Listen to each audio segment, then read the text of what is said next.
Baik, selamat sore kepada rekan-rekan media. Tentang apa yang rekan-rekan media pertanyakan kepada kami, advokat Dr. Reja Gladys, terkait pernyataan dari advokat terpidana Nikita Mirzani yang berkaitan dengan adanya pihak lain itu ke Mahkamah Agung.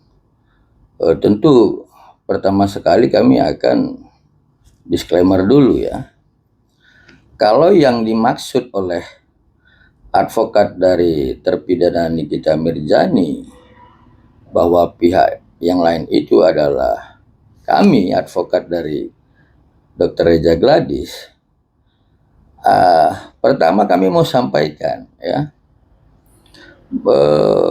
ini teman-teman rekan-rekan dari sejawat kami kan juga harus memahami, atau memang belum paham, kami nggak juga tahu ya tentang presumption of innocence gitu.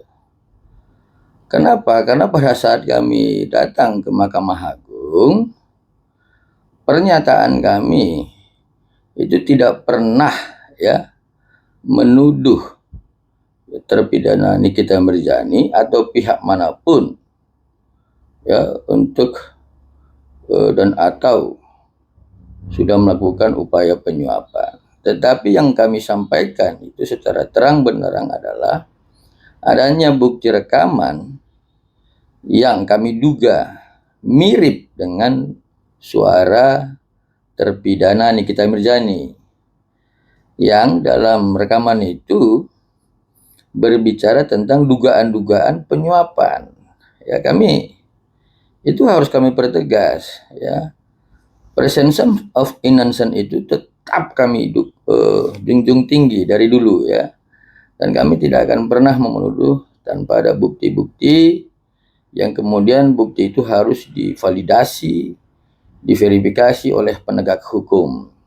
Kami hanya menyampaikan ya kepada Mahkamah Agung tentang adanya dugaan-dugaan ya seperti itu. Jadi jangan ada pernyataan ya, kalau memang maksud dari advokat terpidana Nikita Mirzani adalah kami, jangan ada pernyataan bahwa kami menuduh ya seperti itu. Nah, yang kedua yang perlu kami sampaikan bahwa advokat itu nggak perlu harus memiliki saudara ya di Mahkamah Agung sehingga bisa bersurat ke Mahkamah Agung. Itu nggak perlu. Saya tegaskan itu pernyataan yang keliru dan mungkin belum memahami tentang pasal 149 KUHP ya, Undang-Undang 20 tahun 2025, dan kemudian di pasal 5 ya, Undang-Undang 18 tahun 2003 tentang advokat. Ya, kita advokat itu nggak perlu ya memiliki saudara, kan kemudian baru kita bisa bersurat ke Mahkamah Agung. Bisa saya pertegas ya seperti itu. Nah, yang ketiga, kalau tentang ya soal kami advokat Dr. Reja Gladys datang ke Mahkamah Agung dan bersurat, itu kan ada ketentuan-ketentuan yang mengaturnya ya. Jadi dari awal kan kami berbicara soal immunity judicial ya, yang kami rasa itu perlu kami pertegas kembali dan kami jelaskan. Itu soal tentang agar Mahkamah Agung memberikan atau memberi perlindungan hukum tentang kemandirian, profesionalitas dan integritas dari hakim yang telah memeriksa di tingkat kasasi maupun nanti tingkat peninjauan kembali. Ya, dasarnya jelas ya. Peraturan bersama ya nomor 3 Mahkamah Agung dan Komisi Judisial di tahun 2012 tentang pemeriksaan bersama. Ya, kalau terdahulunya terpidana Nikita Mirzani sudah membuat pengaduan ke Komisi Judisial, kami kan memberikan dukungan ya kepada laporan pengaduan Nikita Mirzani di Komisi Judisial. Ya, tentu kami kan secara positif juga tidak menginginkan agar Komisi Yudisial maupun Mahkamah Agung itu mengambil langkah yang keliru, sehingga dengan menggunakan Peraturan Bersama Nomor 3 Tahun 2012 khususnya di pasal 2 ayat 2, kami memberikan data tambahan yang kami duga ya adanya suara mirip ya terpidana Nikita Mirzani, dan kemudian yang kami duga ya terkait upaya-upaya penyuapan. Ya pada prinsipnya adalah ini kami tetap akan menjunjung presumption of innocence, ya asas praduga tak bersalah. Ya tapi yang pasti kembali kami tegaskan, kita tidak perlu harus memiliki saudara di Mahkamah Agung, ya. Kalau memang rekan-rekan yang lain mempunyai kebiasaan harus mempunyai saudara, itu tidak berlaku kepada kami, ya, karena kami tetap berdiri di atas ius constitutionum kita, norma-norma positif kita, ya, salah satunya adalah pasal 149 KUHP dan pasal 5 Undang-Undang 18 tahun 2003. Dan hal aneh yang lainnya yang menjadi ya bisa saya katakan ini ambigu dan bisa anomali ya.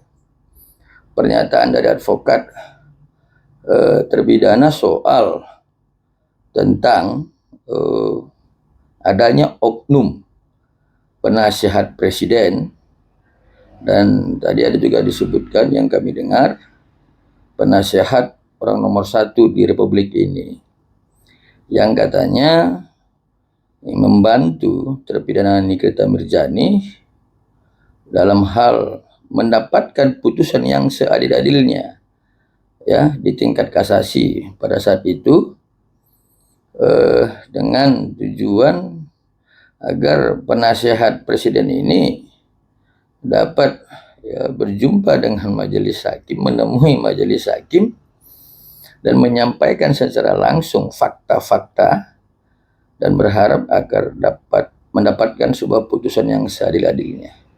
Saya pikir ini pernyataan yang sangat menunjukkan satu keanomalian ya. Karena kalau memang benar seperti itu, ya kami pikir nggak perlulah dinyatakan di publik gitu.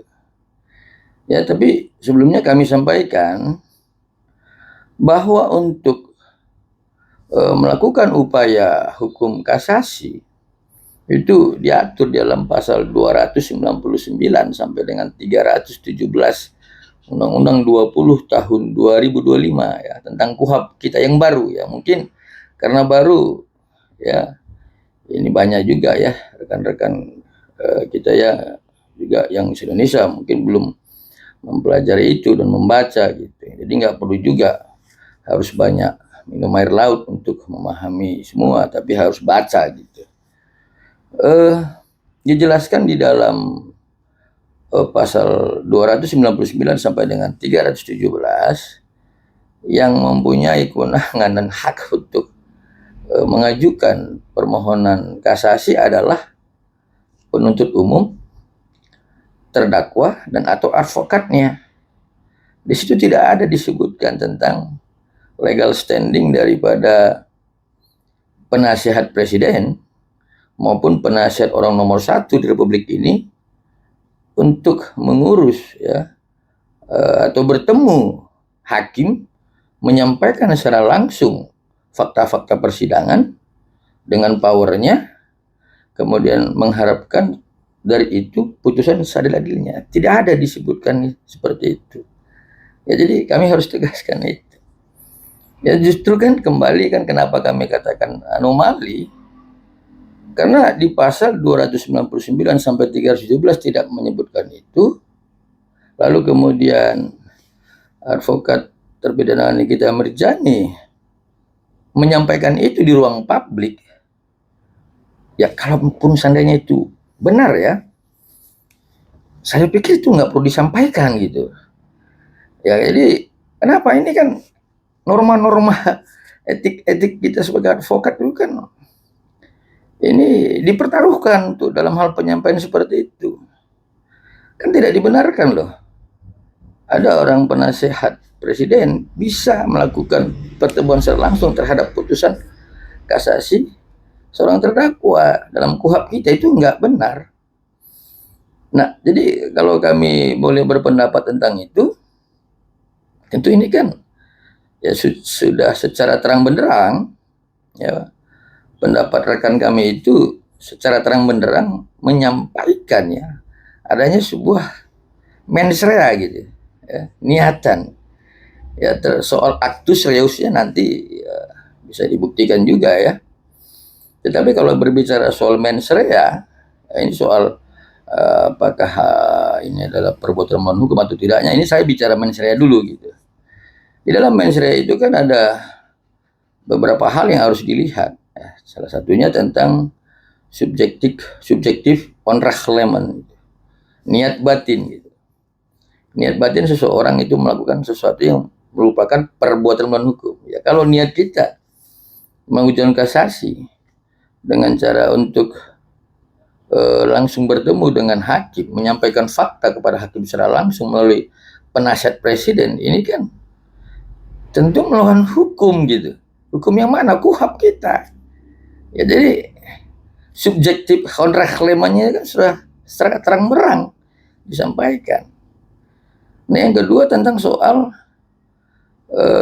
strafbaar head van der Person gitu.